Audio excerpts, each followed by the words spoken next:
পাঁচ দফা দাবি আদায়ে কমপ্লিট শাটডাউনের অংশ হিসেবে কর্মবিরতি পালন করছেন বিভিন্ন মেডিকেল কলেজ হাসপাতালের ইন্টার্ন চিকিৎসকরা। আন্দোলনরত ইন্টার্ন ও ট্রেইনি চিকিৎসকদের সঙ্গে একাত্মতা প্রকাশ করেছেন জ্যেষ্ঠ চিকিৎসকরা।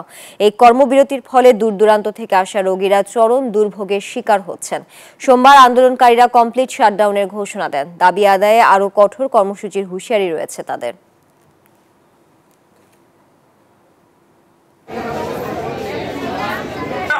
এই ঈদে জামা জুতো অ্যাক্সেসরিজের ডিসকাউন্ট।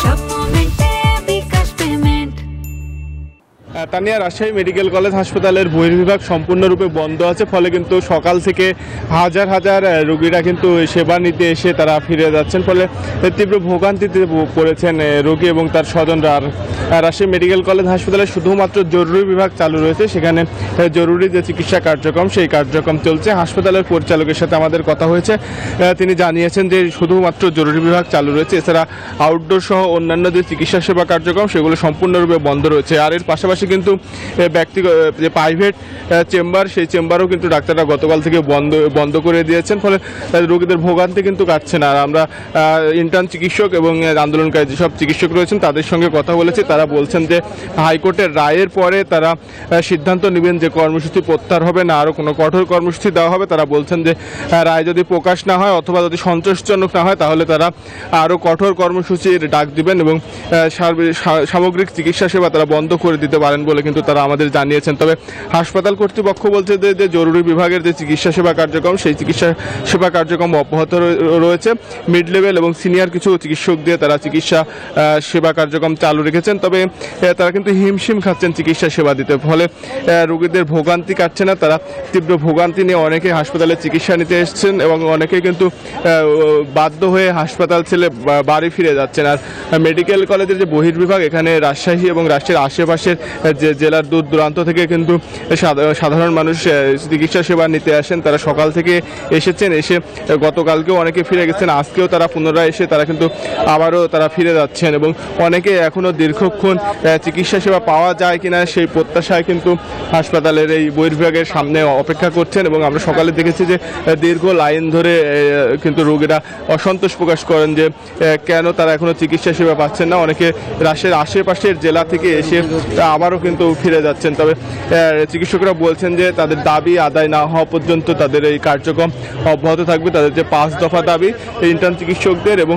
বিশেষজ্ঞ চিকিৎসকদের 2 দফা দাবি, সেই 2 দফা দাবি আদায় না হওয়া পর্যন্ত তাদের কর্মসূচি অব্যাহত থাকবে। হাইকোর্টের রায় যদি পূর্ণাঙ্গরূপে আজকে প্রকাশ না করা হয় অথবা রায় যদি সন্তোষজনক না হয় তাহলে তাদের যে কর্মসূচি সেই কর্মসূচি অব্যাহত থাকবে এবং আরও কঠোরতর কর্মসূচিতে তারা যাবেন বলে জানিয়েছেন। এর পাশাপাশি চিকিৎসকরা রোগী ভোগান্তির বিষয়ে আমরা তাদের কাছে জানতে চাইলে তারা বলছেন যে চিকিৎসা তাদের যে রোগী ভোগান্তির বিষয়টি সেটি তারা অবগত রয়েছেন। তারা চেষ্টা করছেন যেন জরুরি বিভাগের চিকিৎসা সেবা কার্যক্রম চালু থাকে, সেই বিষয়ে তারা মেডিকেল কলেজ হাসপাতালকে সহায়তা করছেন বলে কিন্তু আন্দোলনকারী চিকিৎসকরা জানিয়েছেন। রাজশাহী মেডিকেল কলেজ হাসপাতাল কর্তৃপক্ষ বলছে বহির্বিভাগের চিকিৎসা নিতে আসা যেসব রোগীরা সিরিয়াস অবস্থায় রয়েছেন তারা যেন জরুরি বিভাগের যে চিকিৎসা সেবা কার্যক্রম চালু রয়েছে সেখানে গিয়ে যেন তারা জরুরি বিভাগে চিকিৎসা সেবা কার্যক্রম নেন, এমনটাই কিন্তু হাসপাতাল কর্তৃপক্ষ আমাদের জানিয়েছেন। এই ছিল রাজশাহী মেডিকেল কলেজ হাসপাতাল থেকে সর্বশেষ। চট্টগ্রাম থেকে আরও খবর জানাচ্ছেন সহকর্মী জয়। আমরা যাচ্ছি জয়ের কাছে।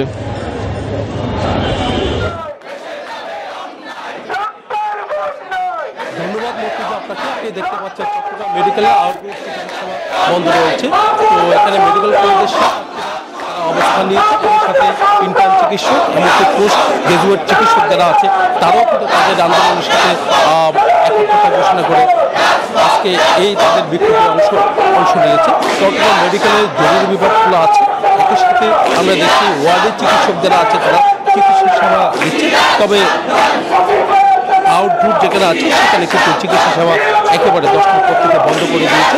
যারা রোগীরা এসেছেন বিভিন্ন জায়গা থেকে তারা ব্যাখ্যা কথা বলবেন যারা আছে। আমাদের মেইনলি 5টাই দাবি, দাবিগুলো সংক্ষেপে বলি। ফার্স্ট দাবি হচ্ছে MBBS এবং BDS, কিন্তু আর কেউ ডাক্তার না, আর কেউ কোনো ধরনের চিকিৎসাগুলো উঠেছে ড্রাগ লিস্ট ছাড়া আর কোনো অ্যান্টিবায়োটিক প্রেসক্রাইব করতে পারবে না। আর সেকেন্ড হচ্ছে সারা বিশ্বের যে উঠেছে ড্রাগ লিস্ট আছে ওটা খুব দ্রুত সংস্কার করে কার্যকরভাবে প্রণয়ন করা। আর থার্ড হচ্ছে দেশের যে মানহীন ম্যাটস প্রতিষ্ঠানগুলো রয়েছে সেগুলোকে অবিলম্বে বন্ধ করা হয়। আর ফোর্থ হচ্ছে আমাদের যে চিকিৎসক সুরক্ষা আইন আছে সেটা যেন খুব দ্রুতই প্রণয়ন করা হয়, দেন হচ্ছে শূন্য পদগুলো খুব দ্রুতই নিয়োগ করে আর বেশি বয়স 36 করে, এই পাঁচটাই হচ্ছে আমাদের দাবি। ধন্যবাদ। আমরা আরো কয়েকজনের সাথে একটু কথা বলবো। জি, আমাদের মূলত 5 দফা দাবি নিয়ে আমরা এখানে উপস্থিত হয়েছি।